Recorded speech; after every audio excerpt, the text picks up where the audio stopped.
April 8, 2009, Indian Ocean, 300 nautical miles off the Somali coast.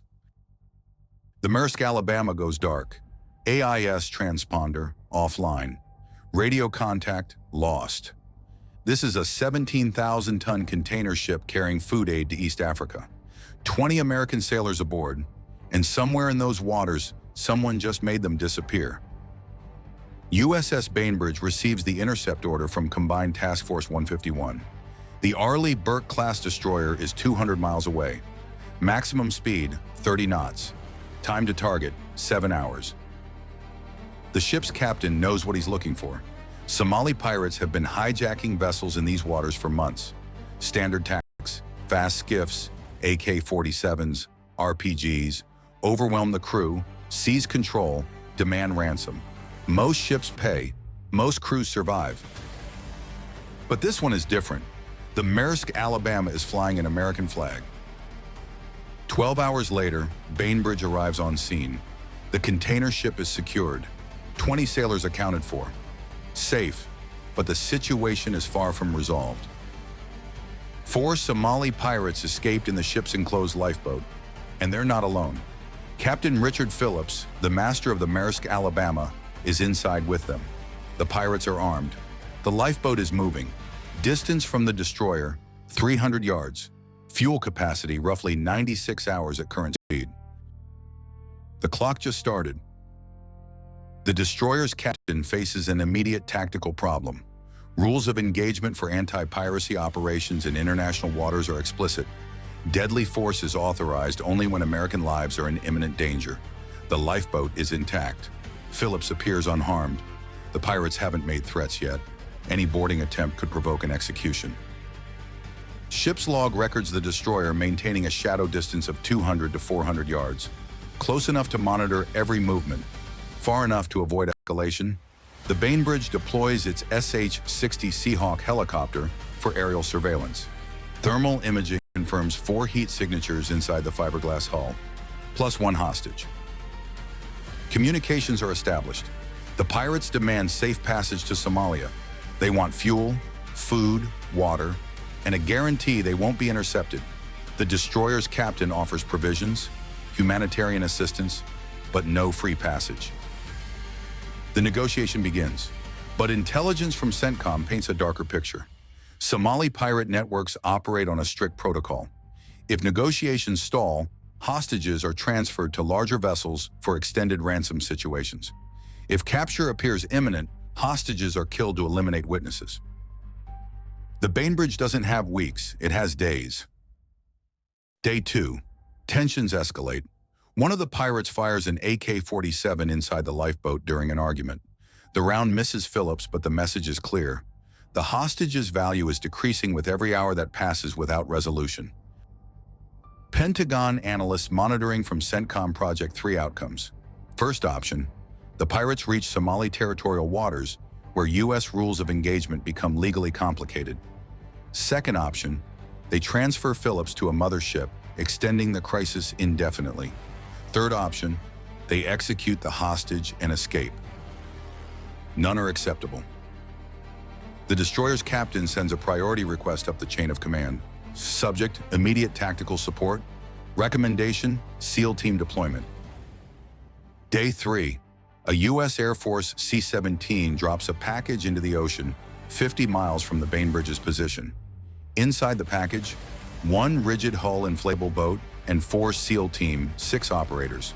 Specialty, maritime counterterrorism. Mission, precision hostage rescue. They arrive aboard the Bainbridge after sunset. The mission brief is direct. If visual confirmation shows all 3 pirates can be neutralized simultaneously without risk to the hostage, authorization is granted. If not, hold position and wait. The tactical challenge is extreme. The lifeboat measures 28 feet long. It's enclosed with small rectangular windows. The pirates move unpredictably inside. Ocean swells average 10 feet. The lifeboat rocks constantly. The destroyer is also in motion, maintaining position relative to the smaller craft. A successful headshot under these conditions requires 3 snipers to fire within a fraction of a second. Perfect synchronization, perfect aim, despite two moving platforms in open ocean. Naval War College instructors would later describe this as one of the most difficult overwater sniper scenarios ever attempted. Day 4. The lifeboat runs out of fuel. The engine dies. The pirates accept an offer from the Bainbridge. Tow the lifeboat to calmer waters while negotiations continue. A tow line is attached to the stern. Distance, now 75 feet directly behind the destroyer. This changes everything. The destroyer's forward motion stabilizes the lifeboat. Relative movement between platforms decreases significantly. The SEAL snipers take position on the fantail, just above the waterline. Infrared optics track the heat signatures inside the cabin. At 1900 hours, the situation deteriorates. One pirate moves to the stern hatch. He points his AK-47 directly at Phillips's back, finger on the trigger, shouting, agitated. Under authorized rules of engagement, this constitutes imminent threat to life. The Bainbridge's captain grants weapons-free status. The SEAL team commander initiates the countdown. 3 shooters, 3 targets, 3 simultaneous headshots required. Any pirate left alive can execute the hostage before a follow-up shot. The snipers adjust for environmental factors. Wind speed, 8 knots from the east. Wave action, predictable 6-second cycle. Distance, 75 feet. Target movement, minimal but erratic. Each sniper tracks his assigned pirate through the small window openings. The command comes through encrypted comms. Stand by. 3, 2, 1, execute. 3 suppressed shots. Time between first and last round, 0.63 seconds. 3 pirates neutralized. Captain Phillips, unharmed. SEAL operators board the lifeboat within 90 seconds. Phillips is extracted and brought aboard the destroyer. Medical evaluation. Minor injuries, dehydration, but stable. Total time as hostage, 96 hours and 23 minutes. The 4th pirate, who had come aboard the Bainbridge earlier to negotiate, is taken into custody immediately after the shots are fired. He's transferred to U.S. authorities and later convicted in federal court.